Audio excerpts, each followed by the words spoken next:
bondad. Señor, venimos a ti rogando tu gracia. Sin lugar a dudas, necesitamos cada día más de Cristo. Señor, no podemos conformarnos con lo que la porción que ayer comimos. Y cada día que vamos peregrinando en este mundo, Señor, nos damos cuenta, Padre, de todas las situaciones que tenemos que entrar a sortear. Nos damos cuenta, Señor, en tu inmensa bondad, en tu gracia, Señor, de tu compasión para con nosotros los pecadores. Sin lugar a dudas vemos que todo es por gracia y de gracia.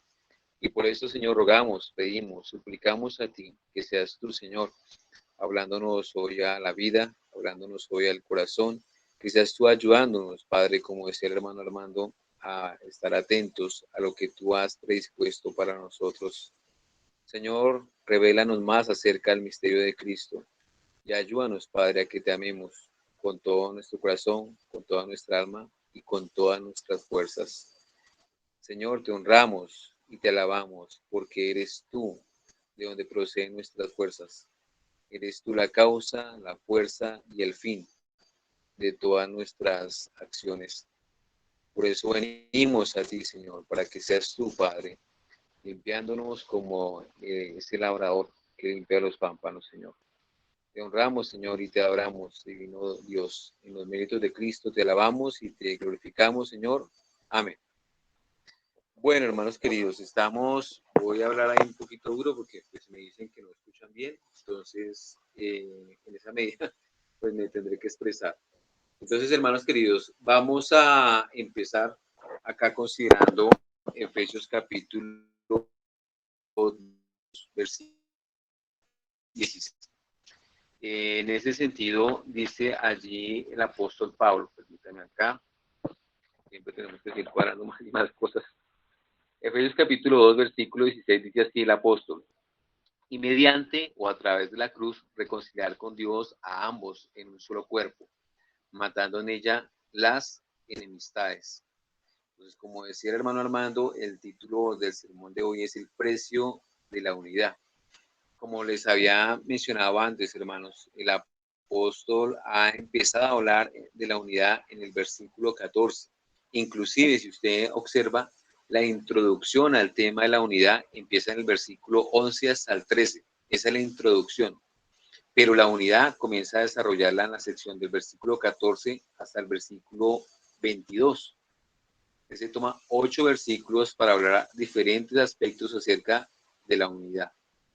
Y en esta medida, hermanos, estamos en el versículo número 16 que nos habla acerca del precio, el costo, el valor, lo que implicó el hecho de lograr esa unidad.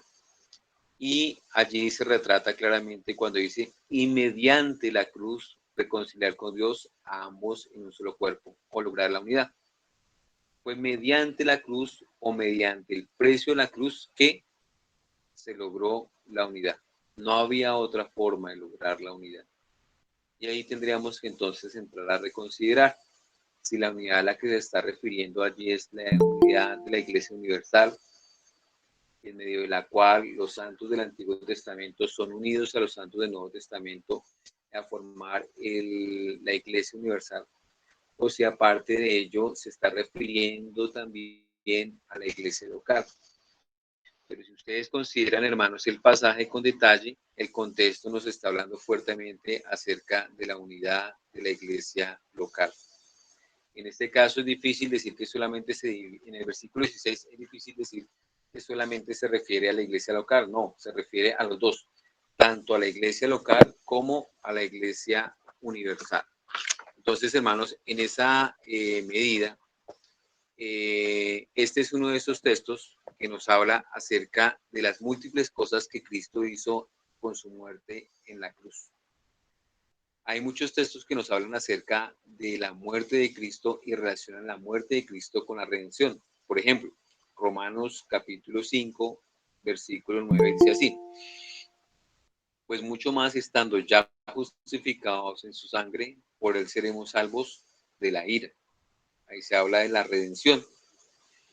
Colosenses capítulo 1, versículo 14 dice: en quien tenemos redención por su sangre, el perdón de pecados. Nuevamente se relaciona la sangre con el perdón de pecados, la redención. Hebreos capítulo 9, versículo 12 dice así: y no por sangre de machos cabríos ni de becerros, sino por su propia sangre. Entró una vez para siempre en el lugar santísimo, habiendo obtenido eterna redención. Nuevamente se relaciona la sangre con el hecho de la redención. En cambio, en Efesios capítulo 1, versículo 16 dice: y mediante o a través de la cruz reconciliar con Dios a ambos en la unidad o en un solo cuerpo, matando en ella las enemistades. Entonces, hermanos, en ese versículo número 16 se habla del precio que pagó Cristo por lograr la unidad.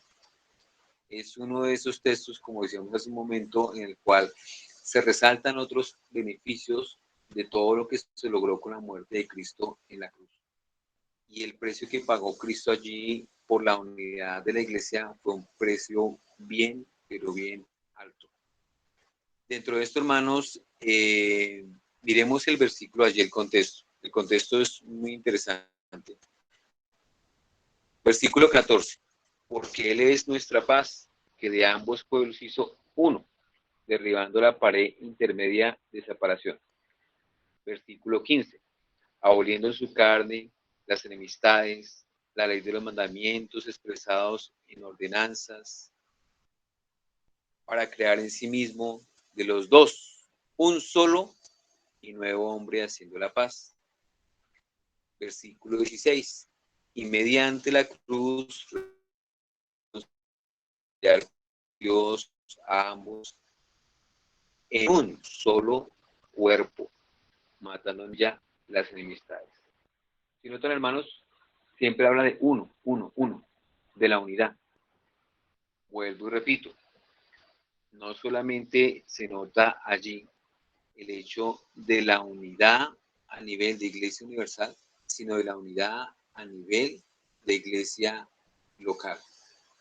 Y es algo que el apóstol va a retomar más adelante en el capítulo 4 de esta misma carta. Toda la carta está íntimamente entretejida. Siempre va, él marca un tejido, marca otro, manda un tejido, marca otro, marca un tejido, marca otro, marca uno, marca otro. Es como cuando las señoras están haciendo punto de crochet, creo que se llama. Entonces ellas van tejiendo y cada cosa va entretejida. Eso es la carta a los Efesios y ese es el pensamiento bíblico. Está íntimamente entretejido ahí. Una cosa está relacionada íntimamente con la otra. De esta manera, hermanos, nosotros aprendemos que con la muerte de Cristo no solamente es la idea de salvación individual, sino el aspecto colectivo en la obra de salvación. Porque la salvación individual siempre la hemos proclamado. Cree en el Señor Jesucristo y serás salvo tú y tu casa. Pero el aspecto colectivo de la salvación no siempre se ha remarcado y hay hermanos que lo desconocen o no lo tienen presente o a considerar. Entonces, son aspectos que aquí nos señala y que Cristo pagó un alto precio por lograr no solamente la salvación de individuos, sino lograr la unidad de la iglesia, vuelvo y repito, de la iglesia universal, la comunidad exclusiva de solo creyentes, sino también de la iglesia local, la comunidad de personas que son trigo y cizaña, por lograr esa unidad ahí. No sé de pronto cómo usted, amado hermano, entienda esa unidad ahí, pero la Biblia es clara en que Cristo pagó un alto precio por lograr esa unidad. ¿Entiende usted lo que es esa unidad? ¿Entiende usted las implicaciones de esa unidad? ¿Entiende por qué hay que tomarse tiempo al entrar a considerar ahí una serie de cosas de las cuales el apóstol no habla todavía acá, pero que al día de hoy nosotros tenemos que entrar a considerar, a luchar en nuestra realidad? Son muchos elementos que vienen ahí, hermanos. Cuando nosotros titulamos el sermón El precio de la unidad, tenemos que hablar de cosas que nosotros al día de hoy estimamos. Por ejemplo, Nosotros tenemos en alta estima el precio del oro. Un gramo de oro al día de hoy está valiendo 191.994 pesos colombianos. El precio, eso es el precio de compra, pero el precio de venta está a 208.689 pesos. Estamos hablando de un gramo.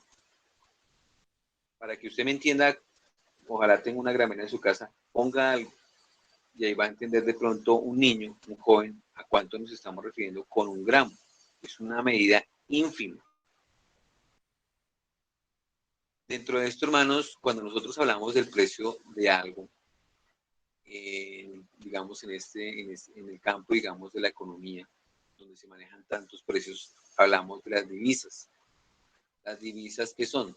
Las divisas son monedas. Entonces, el dólar americano, porque recordemos que está el dólar australiano, el dólar canadiense, el dólar, si no recuerdo mal, también está en Hong Kong, pero es un dólar diferente.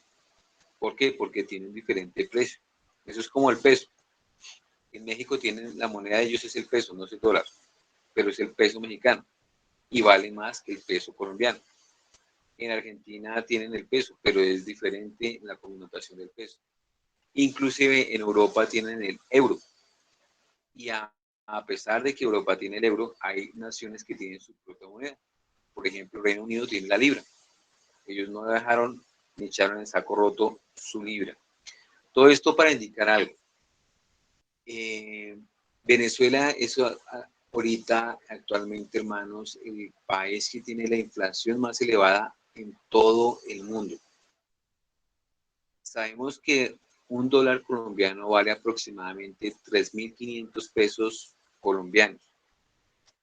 Un dólar venezolano, quiero que me escuche bien, perdón, un dólar venezolano, un dólar americano. Para convertir un dólar americano en la moneda venezolana, que son los bolívares, un dólar americano equivale a 2.573.881 bolívares al día de hoy. Imagínense esa cantidad tan desmesurada. Simplemente un dólar americano. Ahora, para ponerlo más entendible y más práctico en nuestra terminología, 100 pesos colombianos, con lo que no compras en Colombia ni siquiera un pan al día de hoy, valen 71.000 bolívares. ¿Sí? Dice, son cifras que para nosotros son desconmensuradas, no manejamos eso. O sea, con 100 pesos no compro nada. Es decir, que con 71.000 bolívares no compro absolutamente nada aquí en Colombia. Cuando hablamos de que en un país se dispara la inflación, hermanos, hablamos hiperinflación, hablamos de que el valor adquisitivo de esa moneda, de ese país, se pierde. No vale nada prácticamente. Y en esa medida queda confirmado. El salario mínimo en Venezuela al día del 24 de abril del 2021 equivale a menos de $1. Es decir, usted va a la empresa, coge transporte, trabaja todo el mes, va a recibir la paga y le pagan menos de 3.500 pesos colombianos si usted está ganando un salario mínimo aquí en Venezuela. Entonces, imagínese usted qué puede hacer usted con 3.500 pesos, perdón, qué puede hacer, sí, con un salario mínimo allá en Venezuela y qué puede hacer aquí en Colombia. Todo lo que usted trabaja por un salario mínimo allá en Venezuela, viene aquí a Colombia, ese dinero no le alcanza lo que es el salario mínimo de la paga del mes, no le alcanza ni siquiera para subirse 2 veces en Transmilenio. ¿Eso qué significa y qué implica? Que no tiene peso, que no tiene valor esa moneda. ¿Sí? Y eso nos hace pensar a nosotros en muchas cosas en nuestra cosmovisión, como seres y como familia.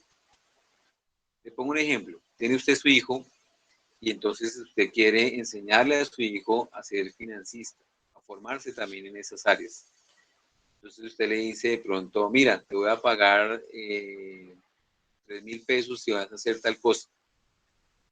Entonces el muchacho dice, bueno, yo con 3.000 pesos puedo comprar, si es un niño dice, voy a poder, a ver si puedo comprar tal juguete. Si es un joven dice, no, voy a comprar de pronto, me alcanza, o voy a ahorrar con eso para ahorrar, digamos, para un Plummaster o un micropunta que estoy necesitando ahorita, ¿sí? Pero digamos que tú le cambias esa cuestión y él no maneja las conversiones de las divisas, de las monedas. Entonces tú le dices, te voy a pagar 2.500.000 bolívares si tú haces tal cosa. El muchacho dice, no, si yo con 1.000 pesos, 2.000 pesos compro, con 2 millones que no compro. Se le abren los ojos a ese muchacho y una vez dice que sí, claro, y al niño también. Pero lo que pasa es que como él no maneja el valor de las cosas, entonces él piensa que eso es mucho y a la final eso no es nada, eso es mero papel. Entonces, hermanos, eso es lo que pasa con lo que al día de hoy se maneja en nuestro argot, cuando en nuestro argot y en nuestra realidad de este mundo. Eh, Mucha gente quiere y está detrás de ese tipo de cosas. Esas cosas no tienen valor. Pueden ser hasta encontrarse en cantidad, pero no tienen valor. Es solo papel. La sangre de Cristo es lo que tiene el valor más alto sobre toda la vida, sobre toda la existencia. Por eso Jesús fue muy claro cuando habló en el relato acerca de la mujer sirofenicia. Los hijos tienen el derecho de sentarse en la mesa, pero los perrillos solamente comen lo que cae en las migajas. Al perro le caen cosas y él es contento con eso que se le da. El hijo no. El hijo no queda contento con ese bocado de pan que come el perro. La pregunta es, ¿usted qué clase de hijo es? ¿Tiene el estómago de un perrillo o tiene el estómago realmente de un hijo? ¿Tiene los dientes para masticar la comida que se le da a un hijo o tiene los dientes, digamos, como un perrillo? El perrillo tiene una característica, hermanos. El perrillo manda el hocico y traga, pero él no sabe degustar la comida. A él no le interesa si lo que le sirven es puras harinas y azúcar o si realmente es una dieta nutritiva. A él no le interesa, a él solamente le interesa trague y trague y trague y trague y trague. Y entre más trague mejor. Yo no sé qué pasa, pero los perros tienen ese chip. Tienen que tragar. Ellos no mastican, no saborean, no, ellos tragan. Es usted, hermano querido, esas personas que escuchan el sermón y como que avanza, como que corra rápido, termine ya, pastor, porque es que yo tengo cosas que hacer. ¿Se comporta usted, hermano, como un perrillo? ¿Su estómago espiritual es como un perrillo? ¿O es usted como esos hermanos de Berea que de pronto no entendió algo en el sermón? Y como decía ahorita el hermano Armando, diciendo, no, yo en el minuto tal, el pastor dijo tal cosa, o al principio dijo tal cosa, yo quiero volverlo otra vez a escuchar para ver si entendí bien o si me parece o no. Porque tengo que hacerle una pregunta porque no entendí bien. Entonces mastica. O simplemente usted traga. No, hermano, espero que usted no sea de esos que traga como esos perrillos.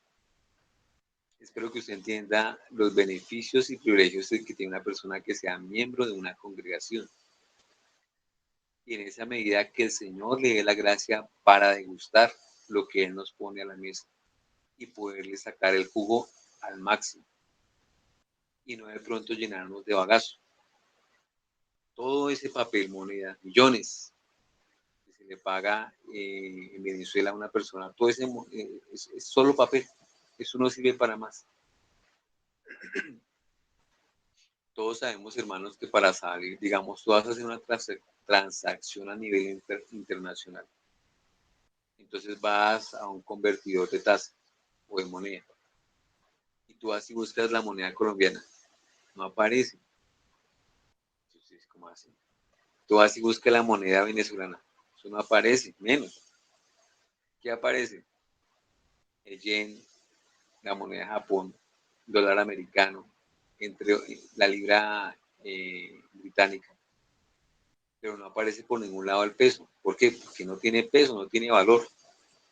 Entonces, nuestras monedas toca utilizar una moneda que sea un comodín para poder salir del país y mandar ese dinero a otra nación.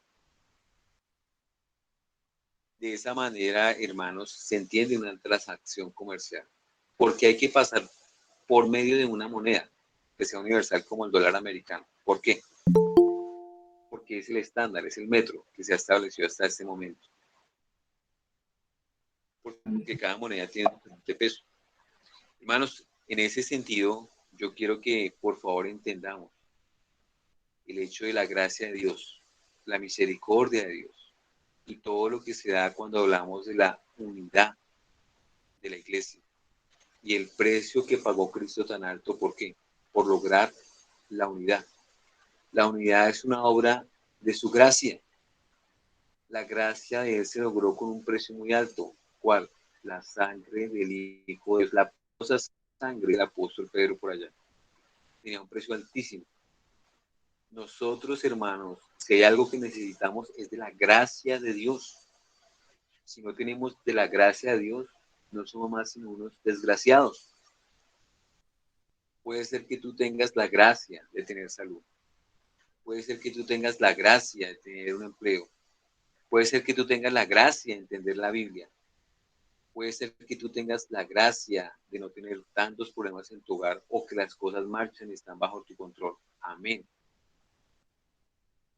Pero es eso que necesitamos. Gracia. ¿En qué? En todas las áreas de nuestra vida. Tú piensas que de pronto la manera como manejaste los problemas es la manera como los puedes manejar hoy. La manera como los manejaste ayer es la manera como los puedes manejar hoy. No siempre. Casi que podríamos decir, casi nunca es así. Porque los problemas siempre, a pesar de que se parecen, son diferentes. Y lo mismo pasa en otras áreas de nuestra vida. Hay necesidades físicas, hay necesidades económicas, hay necesidades de comunicación, hay necesidades de formación, hay necesidades de ignorancia, no sé qué hacer en esto o en aquello. Hay necesidades en toda área de la vida, pero en medio de algo, en medio de todo eso, hay algo que tenemos que tener en claro, y que es que necesitamos de la gracia de Dios en todas las áreas. No podemos decir que en esta área sí la necesito y en esta área no. En todas las áreas necesitamos de la gracia de Dios. Y cuando como creyentes no tenemos esa bendita gracia, ahí es cuando fallamos, ahí es cuando pecamos, ahí es cuando nos alejamos del Señor.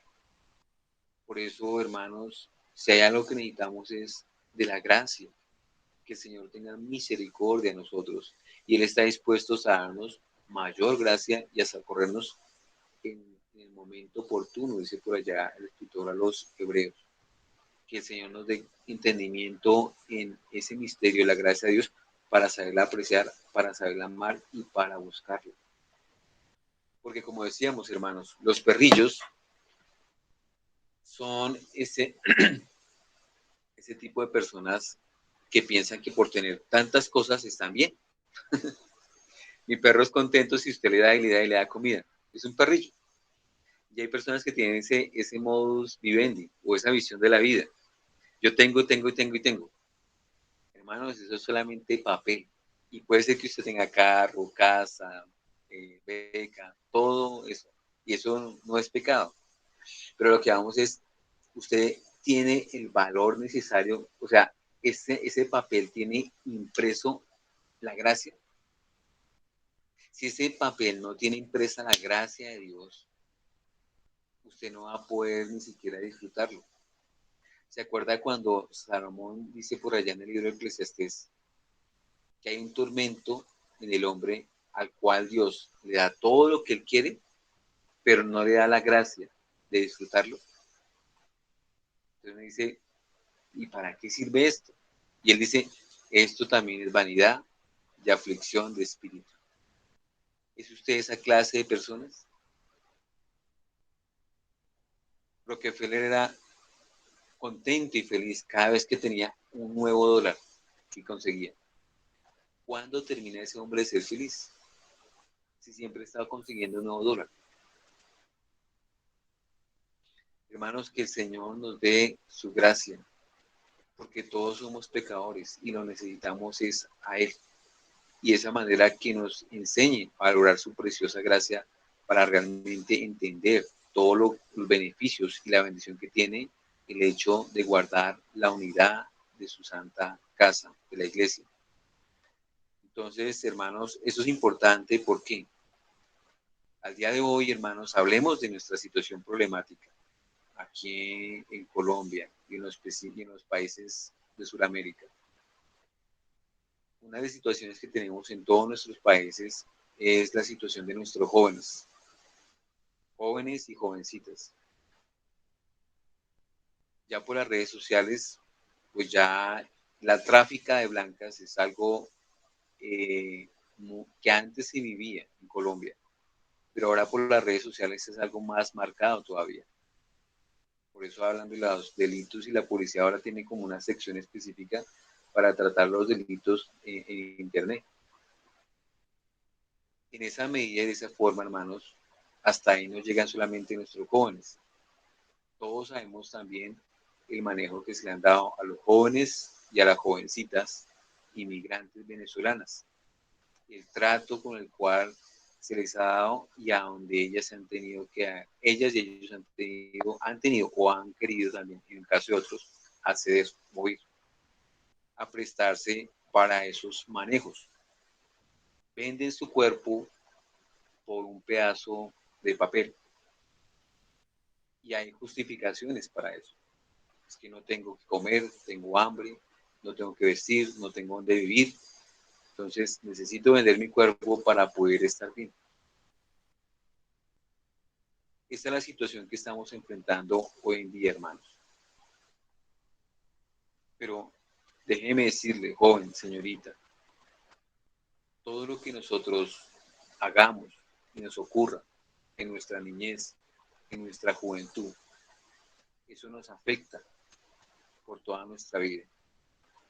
Por eso, amados hermanos, cuidemos esos dones que el Señor dio a nuestros hogares, esos hijos, porque ellos necesitan de algo, de gracia. Libremos sus almas de que ellos sean cual perrillo que lo que busca es amontonar un montón de papel.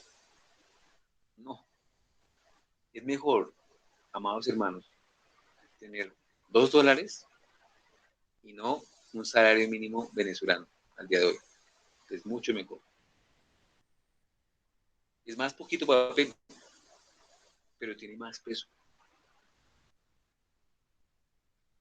¿Me entiende, hermano querido?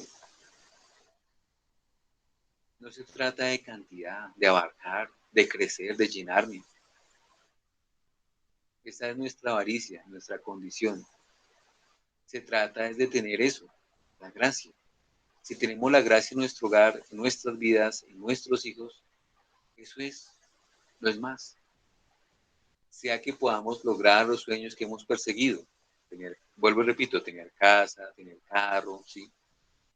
Para otros el sueño no va a ser ese, una progresión. No, hoy en día el sueño ¿cuál es? Estabilidad. Tener estabilidad económica, estabilidad laboral.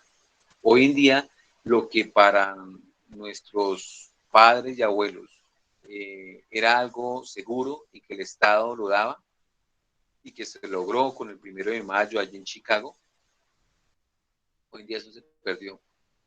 Y otra vez tenemos que volver otra vez a buscar un 1 de mayo para lograr otra vez consolidar algo seguro y estable para los empleados y los asalariados, que somos todos nosotros.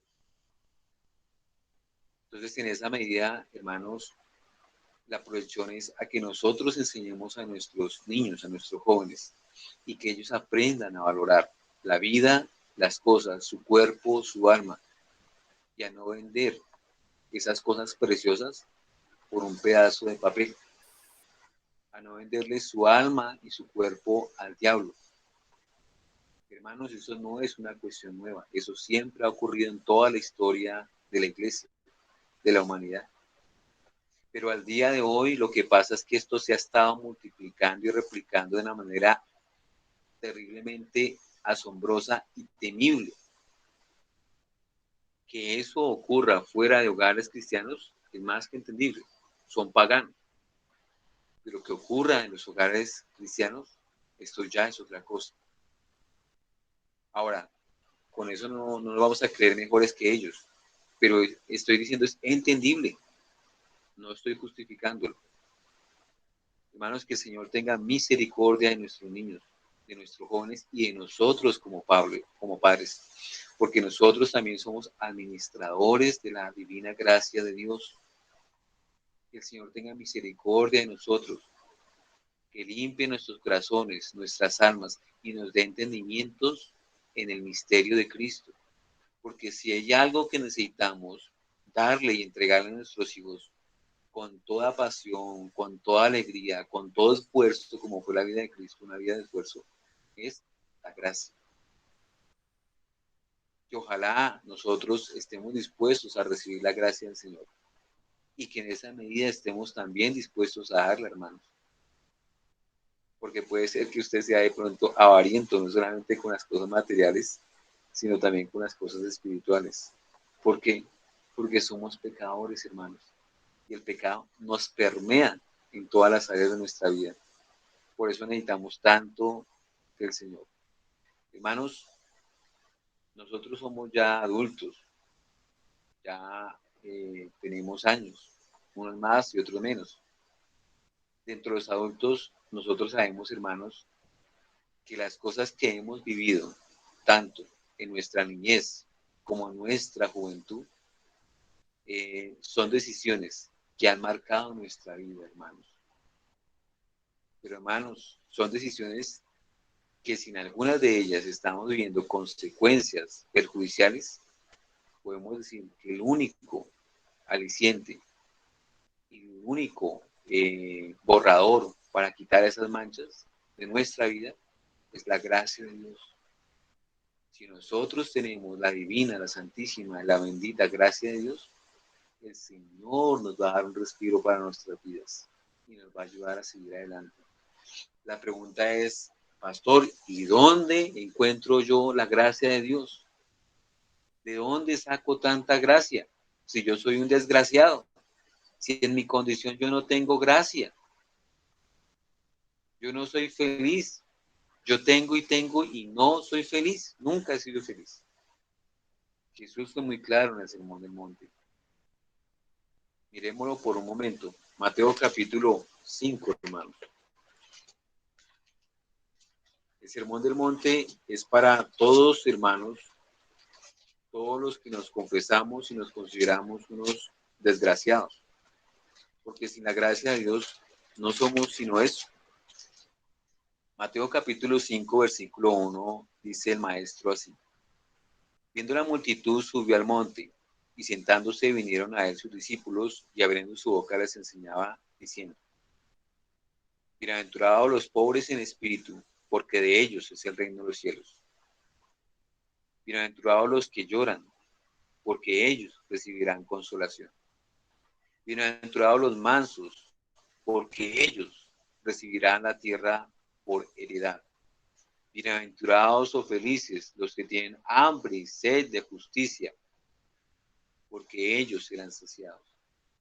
No sabemos si esa saciedad es a nivel espiritual solamente, a nivel físico en algún momento, en esta vida o en la otra.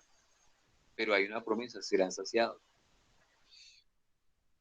Bienaventurados los misericordiosos, porque ellos alcanzarán misericordia. Eso es una promesa desconmensurable, hermano. Créame, si usted tiene la opción de ser tratado, que Dios le diga, mijo, ¿con qué quiere que lo trate? ¿Con justicia o con misericordia? Elija siempre la misericordia. Usted no sabe todo lo que trae la misericordia de Dios, hermanos. Lea un salmo. Uno de los salmos dice, todo fue por su misericordia. Salimos del Mar Rojo por su misericordia. Andamos en el desierto por su misericordia. Fuimos sustentados con maná por su misericordia. Todo es por su misericordia. Bienaventurados los de limpio corazón, felices, agraciados, esas personas. ¿Por qué? Porque ellos verán a Dios. Hermanos, somos indignos de todo lo que es Dios. Necesitamos de Él, del Rey de Gloria, que Él tenga misericordia en nuestras vidas. Si nosotros vemos a Dios, podemos seguir adelante. Moisés se sostuvo como viendo a quién, al invisible. Hermanos, si el Señor nos concede su divina gracia de ver a Dios, podemos seguir adelante.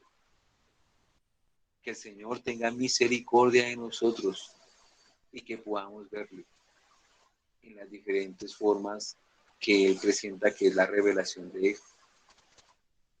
Entonces, hermanos, que el Señor nos dé gracia para que protejamos la unidad de nuestro hogar, para que cuidemos la inocencia de nuestros hijos, cultivándola al máximo mientras que estén bajo nuestro techo en nuestro hogar. De eso se trata.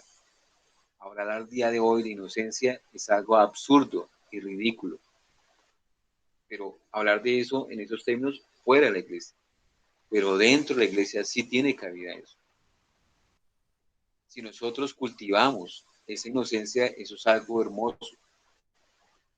Yo sé que como padres, tanto nuestros niños, nuestros jóvenes, son bombardeados todo el tiempo con la obscenidad, perdón, la pornografía, la presión sexual, mensajes en tanto en caricaturas, en series, en programas de jóvenes, en todo tipo, en comerciales, las noticias, no nos dejan descansar, hermano. El pecado asedia de una manera impresionante. Tanto así que uno dice ya, ¿y ahora qué vamos a ver? No hay nada que ver porque no hay nada que ver. Entonces, hermanos, que el Señor nos dé esa gracia en esa educación sexual que tenemos que brindarle a nuestros hijos.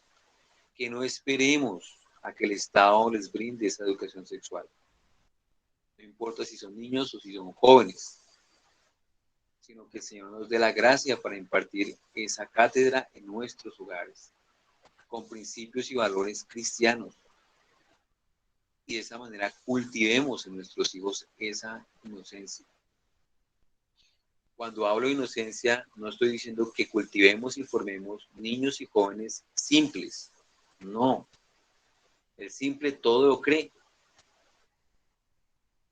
Muchas personas de nuestros antepasados, padres, familiares, fueron abusados en el área de la intimidad por causa de una inocencia simple. Yo estoy hablando de una inocencia sabia o una inocencia con la sabiduría divina. Es diferente, hermano. Y eso implica guía, luz, sabiduría. Eso implica trabajo, dedicación, tiempo. Hermanos, que el Señor nos dé discernimiento en eso. Tú puedes ser un profesional en biología, pero eso no quiere decir que seas un teólogo. Para hacer un trabajo así se necesita unir la biología con la teología y con la Biblia, perdón, son dos áreas diferentes. Y de esa manera poder dar un trabajo laboreado donde otros puedan venirse a beneficiar de esas tierras. Hermanos, que el Señor nos dé su gracia y entendimiento en ese sentido, en el misterio de Cristo, y que podamos beber de esas aguas para nutrir a nuestros hijos de esa manera y en esa forma. Porque tal vez nosotros no gozamos de unas condiciones así, pero nosotros como padres siempre queremos brindar a nuestros hijos lo mejor. Entonces, hermanos, ¿qué necesitamos nosotros? De la gracia que de pronto nosotros no tuvimos, porque tal vez no crecimos en hogares evangélicos. Ojalá nosotros como hogares evangélicos y como padres evangélicos le brindemos esa gracia a nuestros hijos, porque ellos la necesitan. Hermanos, estamos viviendo ahorita uno de los momentos más destructivos de la humanidad. La humanidad, creo que decía ahorita el hermano Alejandro, va en pique, en destrucción. Hermanos, el imperio romano fue destruido. El cristianismo no lo quiso destruir. Pero si hay algo que destruyó al imperio romano, que nadie lo pudo destruir, los germanos no lo pudieron destruir, los vándalos no lo pudieron destruir, los bárbaros no lo pudieron destruir. Humanamente no había nadie que le aguantara al imperio romano al frente. Lo único, y los pies de barro que tenía el imperio romano, era el hecho de su inmoralidad. Eso lo carcomió por dentro y lo destruyó, lo derrumbó. Hermanos, que el Señor tenga misericordia, porque nuestra sociedad es igual que ese imperio romano. Una sociedad totalmente nefasta, corrupta. Génesis dice que el Señor vio la maldad de los hombres, que eran muchas sobre la tierra. Hermanos, nuestros tiempos son los tiempos, como lo hemos dicho de nuevo. La maldad abundaba, era en extremos, increíble.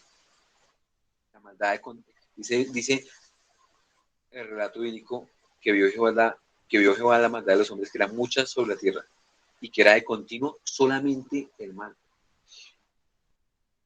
Hermanos, la inmoralidad es impresionante.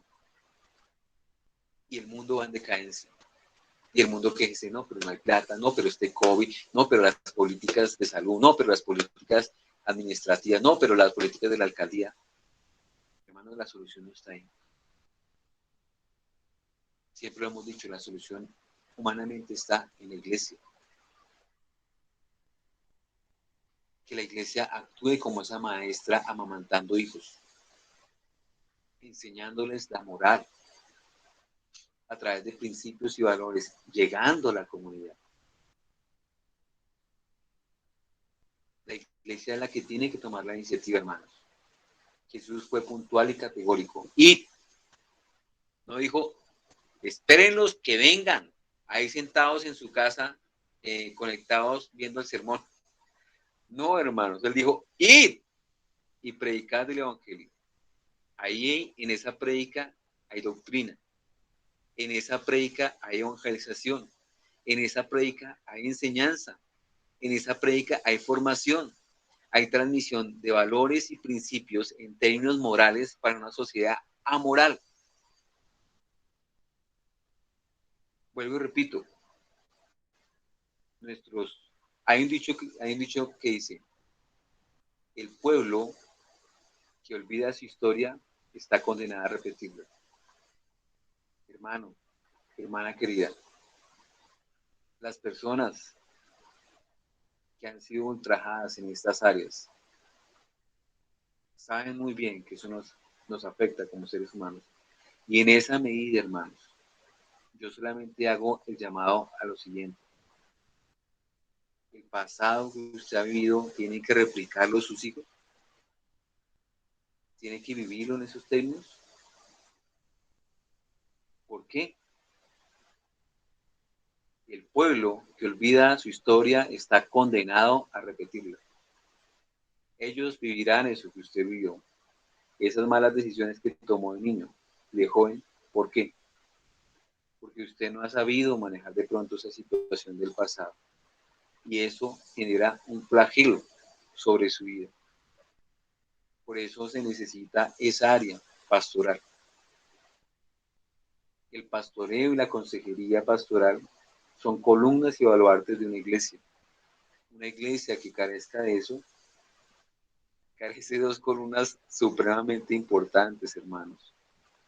Por eso, hermanos, el llamado es que entendamos el precio de la unidad tan alto que Cristo pagó. Cristo derramó su sangre por la salvación individual de almas, pero por la unidad colectiva de la iglesia, tanto a nivel universal como a nivel local. Él pagó ese precio y el precio fue muy alto, fue su sangre. y Él derramó su sangre por eso. Yo le pregunto a usted, hermano, ¿solamente Cristo pagó ese precio? ¿O también lo pagó el cuerpo de Cristo? ¿Y el cuerpo de Cristo lo ha pagado en el pasado? Sí, lo ha pagado. Y cuando la iglesia ha estado unida, ha impactado la sociedad. El mundo lo ha transformado. Si nosotros, por obra y gracia del Espíritu Santo, lográramos ver lo preciosa que es la unidad y lográramos trabajar en ese sentido y buscáramos cuidar la unidad de la iglesia local, podríamos ir más allá. Y no veríamos la destrucción que prevemos que vamos a ver en la siguiente generación que se está levantando. Hermanos, niñas, jóvenes, homosexuales en este momento y con cualquier otro tipo de desviación de tipo sexual. ¿Qué va a ser de esa generación más adelante, hermano? Jóvenes hermanos que se están operando sus cuerpos para convertirse en el sexo opuesto y que son felices con eso. Y que la ley dice, hijo, si usted es papá, entienda que tiene que respetar el libre desarrollo de la personalidad de su hijo.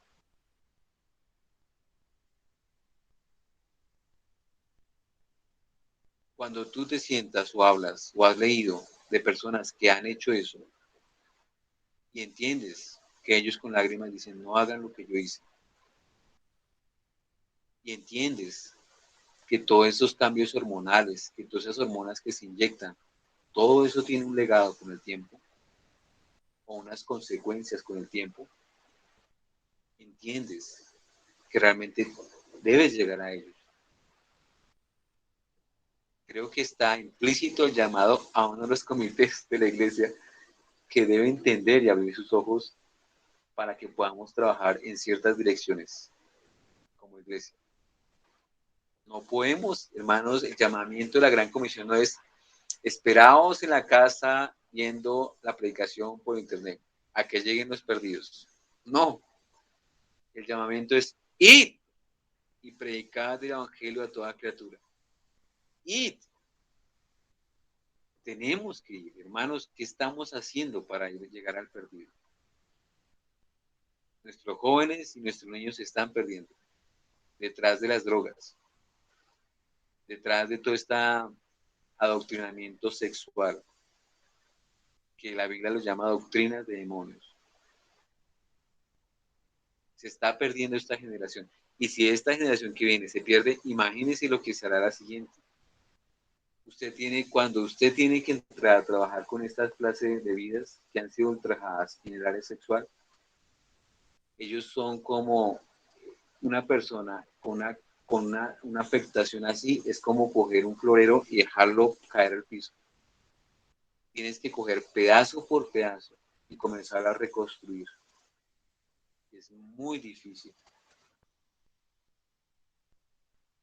¿Cuánto podríamos evitar, hermanos, si la iglesia va más allá? Si la iglesia hace y cumple el llamamiento que el Señor le está diciendo. Y predicad el evangelio. Como decía ayer un hermano con el cual estábamos hablando, pastor, aquí en Suacha no hay restricción. Puede ser que si no nos estamos dando eso. Somos la iglesia rodante. Todavía no tenemos una capilla fija. Un plus es aprovechar eso. Siempre cargamos todos los domingos todo para todo lado. Y ya nos acostumbramos y no tenemos problema con eso. Bueno, es una lucha, nunca va a dejar de ser una lucha, pero no tenemos problema con eso, lo entendemos, lo hemos asimilado, lo hemos interiorizado. Y hay perdidos, hermanos. Hay personas que necesitan conocer, así como usted necesitaba conocer. Y los jóvenes se nos están perdiendo, los niños se nos están perdiendo.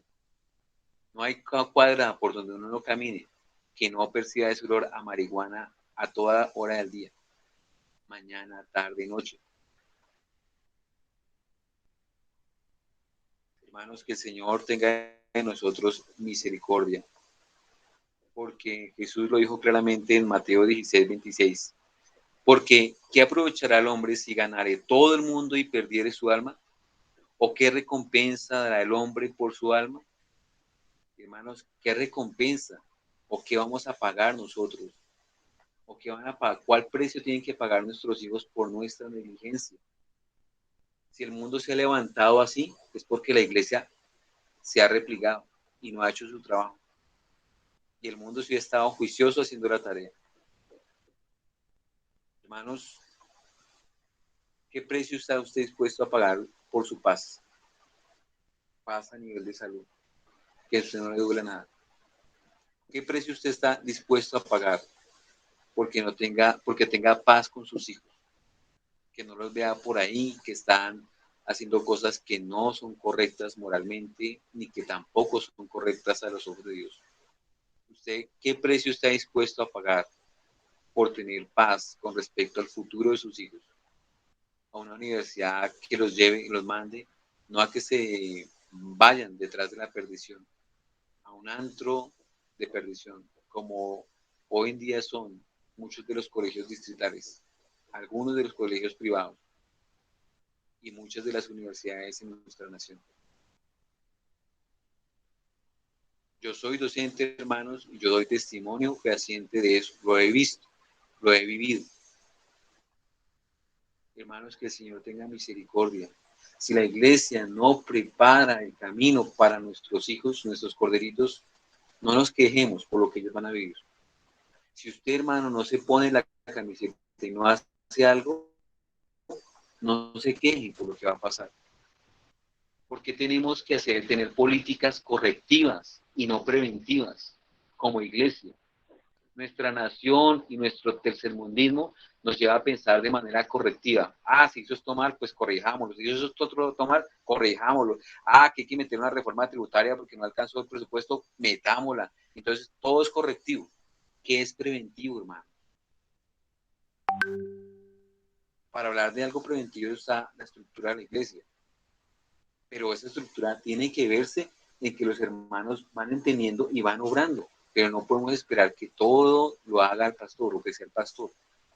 El pastor tiene que determinar algunas cosas y tomar directrices. Pero los hermanos no deben quedarse mudos. Hermanos, somos por naturaleza protestantes. No niegue su naturaleza. Proteste, hable con reverencia. Pero hágalo, hermano. Lo necesitamos escuchar. En usted también está el Espíritu Santo y necesitamos escuchar esas cosas, hermanos. Pero la iglesia debe pronunciarse y debe generar políticas preventivas, no correctivas. ¿Se acuerdan, hermanos, que yo había dejado previamente una tarea a uno de los comités en el cual algún día mencioné, ya sea en un sermón o en otro espacio, que como iglesia, ¿qué debíamos hacer frente a los inmigrantes venezolanos? ¿Alguien ha hecho algo al respecto? Espero que en la reunión congregacional, hermanos, tengamos una agenda cada uno en la cual podamos habilitar un espacio donde digan previamente, pastor, yo quisiera hacer una intervención de 7 minutos, de 10 minutos. Listo, hermano. ¿Sobre qué tema? Sobre este tema. ¿Y cuál es el objetivo de su intervención? Es este. Listo, hermano, aprobado. Tiene ese tiempo. Eso es edificar la iglesia, hermano. Usted no tiene que esperar a que lo metan a un comité para que usted pueda comenzar a servir. No, recuerde que puede entrar no como un miembro, pero sí como una persona de apoyo. Y en esa medida, hermanos, la idea es llegar al perdido. Es muy difícil que el perdido llegue a la iglesia. Imagínense un ciego que no tiene ni bastón para llegar a la iglesia. Muy complicado. Si para nosotros nos dan la dirección por, Juancho nos la envía ahí por el Waze o por la ubicación satelital y todavía no nos perdemos, ¿cómo será una persona ciega? Un perdido. No, hermanos, la iglesia tiene que moverse y tiene que hacer algo y tiene que pronunciarse. No podemos esperar y desentendernos, no, que la alcaldía haga todo frente al COVID.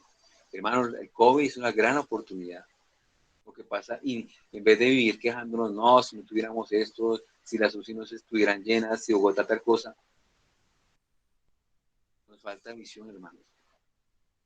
Si la iglesia tuviera ese entendimiento, sería diferente. ¿Por qué no lo tiene? Porque no ha entendido la iglesia la unidad. No hay unidad. No quiere guardar, pero no hay unidad, no. No quieren guardar y cuidar la unidad. Porque no entendimos ¿Qué es la iglesia? ¿Cómo funciona la iglesia? ¿Y cómo hay que guardar esa unidad? No entendemos.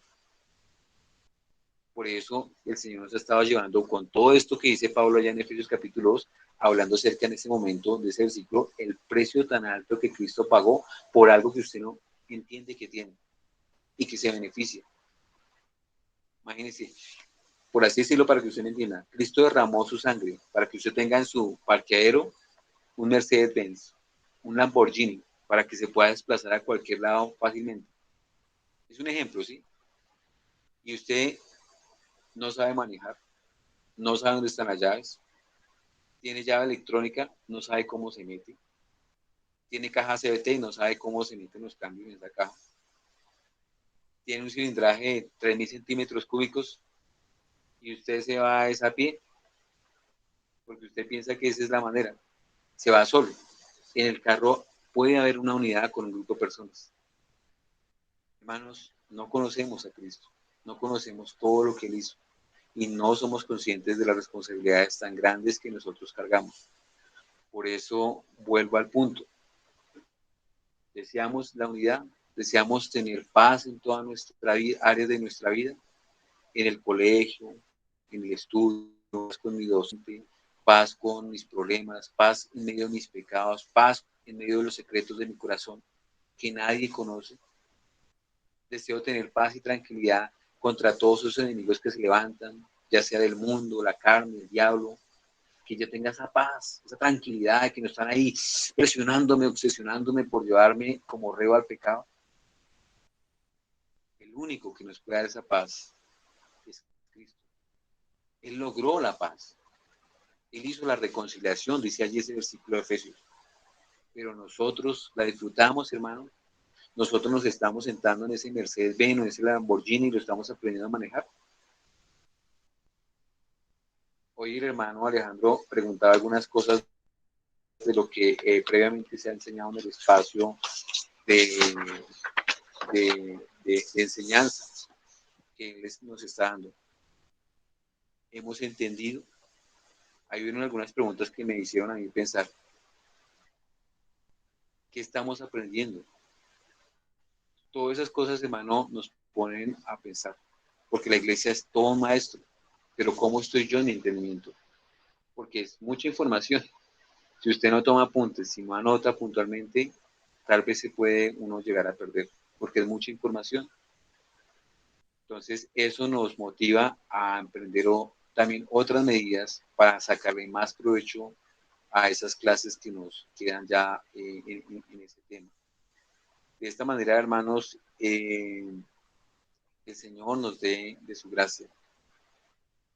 Porque yo le pregunto a usted, si a usted no le quedaran sino horas de muerte, ya estuviera en un momento de agonía, ¿usted por qué oraría?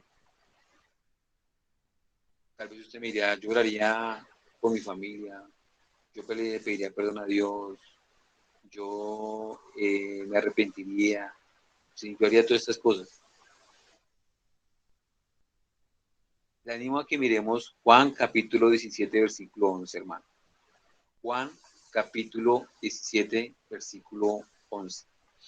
Cristo estaba a horas, días de su muerte, y él oró al Padre. Yo oro así. Y ya no estoy en el mundo, mas estos están en el mundo, y yo voy a ti. Padre Santo, a los que me has dado, guárdalos en tu nombre. ¿Para qué? ¿Para qué guardarlos? ¿Para qué cuidarlos? ¿Para qué protegerlos? ¿Para que no le pase enfermedades? ¿Para que no sufra dolores en esta vida? ¿Para que le vaya bien en todas las áreas de la vida? ¿Para que no se enferme? No. Para que sean uno. Así nosotros. Cristo no oró porque usted no sufriera en absoluto nada. Cristo oró para que sean uno, así como nosotros. Si hay algo que busca el Señor es la unidad, hermano. Él derramó su sangre y pagó un precio muy alto por la unidad de la iglesia. Pero al día de hoy la iglesia no se caracteriza por ser una iglesia una, estar unida. Es todo lo contrario. Cuando usted habla de evangélicos, ¡pum!, cualquier persona piensa en 50.000 cosas ahí, pentecostales, carismáticos, por allá, una mano de cosas.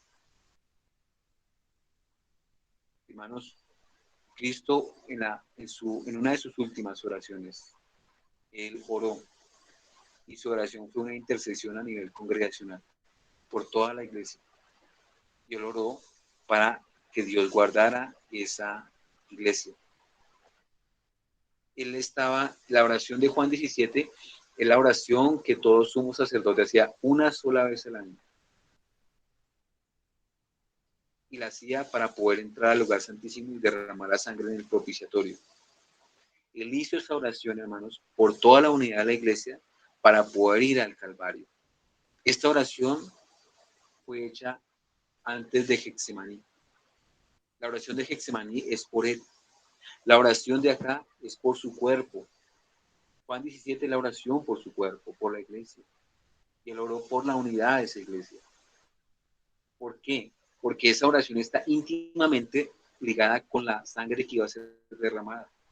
Por eso Pedro nos dice, en 1 Pedro 1:19 dice, sino con la sangre preciosa de Cristo como de un cordero sin mancha y sin contaminación. Hermanos, Cristo murió por nosotros. Cristo guardó la unidad. Amado, amada hermana, usted está guardando la unidad en la iglesia. ¿Cómo la está guardando? Amado, amada hermana, usted está guardando la unidad que Cristo puso en su hogar. Cuando el ministro dijo, ya no son más dos, sino que son ahora una carne. Estamos guardando esa unidad tan sagrada. El mundo ante cualquier tempestad de una vez se divide. Divorcio. Vaya usted para allá, yo me voy para allá y se acabó esta vaina. O abandono hogar. Cojo mis cositas y mi esposo no está y salgo y me voy. Ese es el modus operandi de una mujer. El hombre muy rara vez hará eso, si es que se ha hecho. Pero tal vez pues no hay excepciones. Pero eso somos nosotros, hermanos. Tenemos un problema y no, hermanos, las cosas no son así. Tanto en el matrimonio como en la iglesia, las cosas hay que arreglarlas. ¿Cómo? Orando, tomándose el tiempo. Si es necesario, pidiéndose perdón. ¿Por qué? Porque somos la familia de Dios. Y porque pidiendo perdón, guardamos y honramos la unidad. Hermanos, oremos al Señor dándole gracias por el precio tan alto que pagó por la unidad de su iglesia y porque nos dé entendimiento, porque todavía no logramos entender todo lo que Él hizo ni todo lo que Él pagó por nosotros. Inclusive muchas veces lo menospreciamos. El mundo tiene por inmunda la sangre de Cristo. Le da asco la sangre de Cristo. Eso no es nuevo, eso siempre ha sido así. Pero lo triste es que nosotros como cristianos, cada vez que nosotros pecamos, tenemos una actitud así, hacia la preciosa y santísima sangre de Cristo. Somos malos, perversos. Por eso necesitamos del Espíritu Santo, que Él tenga misericordia de nosotros y nos cambie. Si Él no nos da la gracia, estamos perdidos, como los que están fuera de la iglesia, que no tienen gracia, como los que están dentro. Señor, te damos gracias por tu misericordia, por tu bondad, por tu compasión. Gracias por el mensaje del Evangelio. Gracias porque solo en Cristo hay salvación. Señor, obra en cada corazón. Pedimos, Padre, por el perdido. Pedimos, Padre, por la persona que piensa que te ha visto y sus ojos están velados. Pedimos, Señor, por esos corazones que están duros como una roca. Que seas tú, Señor, ablandándolos. Que seas tú tocándole su corazón. Pedimos, Señor, por nuestros niños, por nuestros jóvenes, que no son conscientes de todos los peligros y la condición vulnerable en la que se encuentran. Pedimos, Señor, por nuestros hogares que se encuentran en tantos peligros y se encuentran agobiados con tantas cosas que tenemos que afrontar hoy en día como cristianos. Señor, estamos como en Egipto, explotados. Pero, Señor, como en Egipto, rogamos que nos visites. Pedimos porque nuestro Redentor nos muestre cuál es el camino y nos guíe, Señor. Muéstranos a Cristo y sabremos cuál es el camino. Te alabamos, Señor, y te honramos, porque en ti y solo en ti, Padre, hay esperanza. Te glorificamos, Señor, por los méritos y la obra gloriosa de tu Espíritu, nuestro Señor, y te honramos en el bendito nombre de nuestro Rey y precioso Cristo, nuestro Salvador. En su nombre y sus méritos te damos gracias. Amén.